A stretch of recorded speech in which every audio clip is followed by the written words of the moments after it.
The Buzz with Jess Lujan. We're back. Main studio guest, Senator Dennis Rodriguez Jr. with his new role operations as a diluted, or I guess the new Committee on Rules as it was vacated and now split into, I guess, bills, right? That's right, and operations. And operations. So again, your role was operations. Well, the role of operations is to oversee the general operations and flow of the central operations, right? The clerk's office, Sure. The payroll. So all the accounting. attachés, right?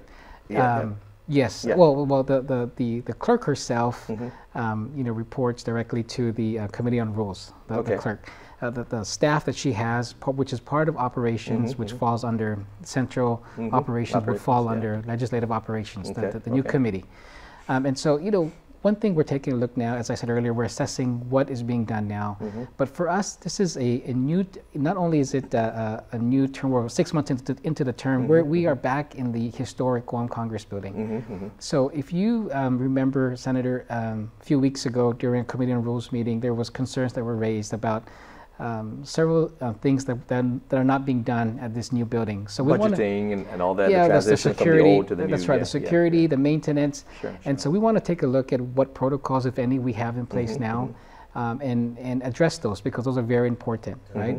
And so we want to make sure that we take care of that. But also one of the things we want to do is see how we can get this legislative branch of government, the third co-equal branch of government, more integrated with the community. Sure, you have all that, 15 senators, all our individual offices, but as I said earlier, our time is 2 years at a time. Sure, we come and go. Operations stay there, and this is for long term. We want to put into place measures and procedures that would outlive the every 2 years that a senator is there. Sure. So I think that's what is important for us to do as we move forward. One of the things that Senator Rory Respicia has been my guest. Actually, he was the former Committee on Rules on the 33rd Ground. Real good chairman, and you served with him. I served with him as well. And he definitely was concerned about issues as they were leaving, of course, the 33rd and transitioning to 34th. They said we try to leave it smooth and make it that they're completely moved in by the time the 34th had gotten there. So I know there was back and forth in regards to budgeting or spending, gross spending and all that. That's been handed to you now. That's right. That's right. And so, one thing there that I know is that there wasn't any real transition between the 33rd and 34th for whatever reason. That's behind us now. But now, and unfortunately, we're considering this like you're coming into a new term, even if it's been 6 months already. So we want to ensure that there's a smooth transition of what needs to be done, understanding what the issues are, what needs to be corrected, if any, and improve. And so that's what we're doing. That's what I'm doing now during this time. Yeah. And again, people will ask me. They'll ask me, well, what's going to go on? I said, well, I don't know what's going to happen in the midst. This has never happened. I know all this is usually dealt with in the beginning of the term. Even hashed out before the start of the term, right? Well, would people stay? Would people go? And like that. I said that would be totally up to the operations.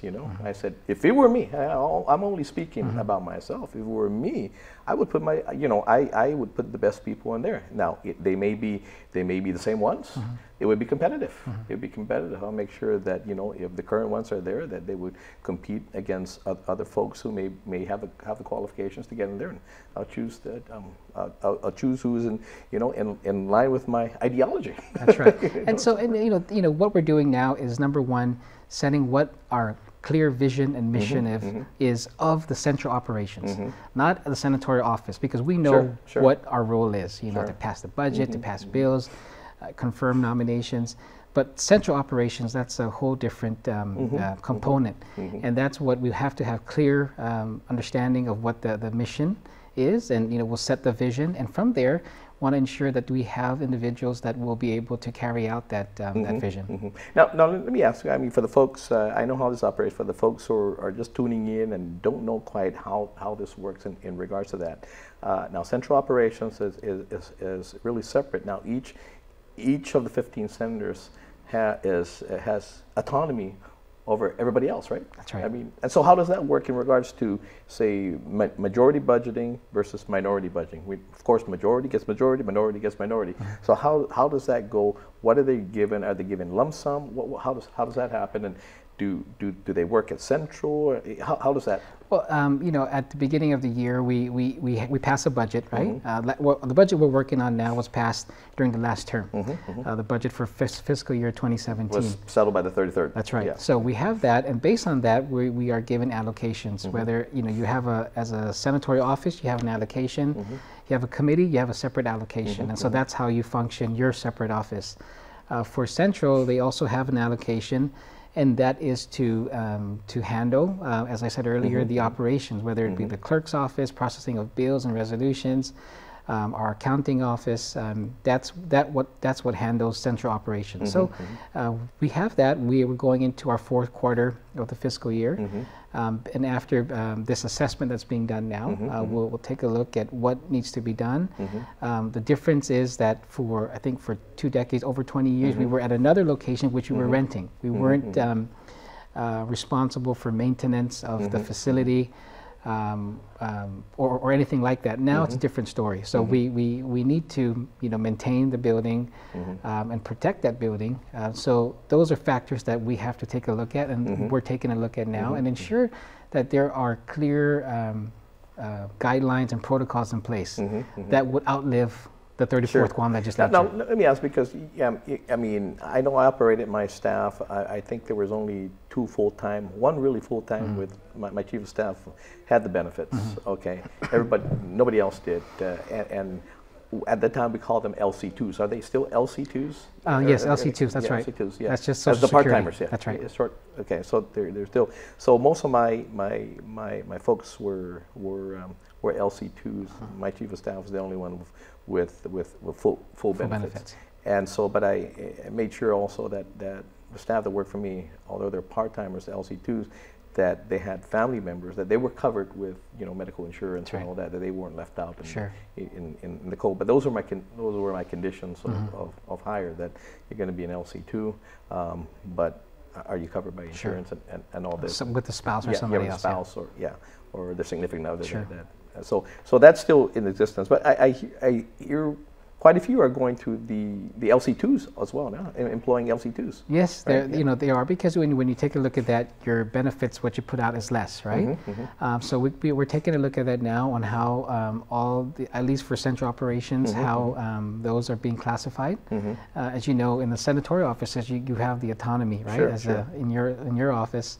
But Central will take a look at that, and as you know, something that I'm very passionate about is ensuring that, just like you said, they have health insurance at the very minimum, whether it's from the employment of the legislature or if their husband or significant other provides that for them. We want to make sure that they're covered. So again, folks are asking out there, it's only been less than a week, right? That's right, less than a week. This position. So are you guys making a public announcement again as to the duties and or whether or not folks are there be retained or all that? Would that decision be made pretty soon? Down the road. I mean, I'm taking the time now the next week or so to do the assessments, and then from there, we'll make whatever changes need to be made, if any. But I want to get this assessment done fast because the legislature, right? At least my role as a senator, as the people elected me to do, I want to concentrate on that, the issues that matter to the people of Guam. This role as the legislative operations, as I said, we want to make sure we have a solid plan and protocol in place that would outlive the 34th Guam legislature. Okay. I got to take a quick break and come back. One more question and then. Sure. Okay.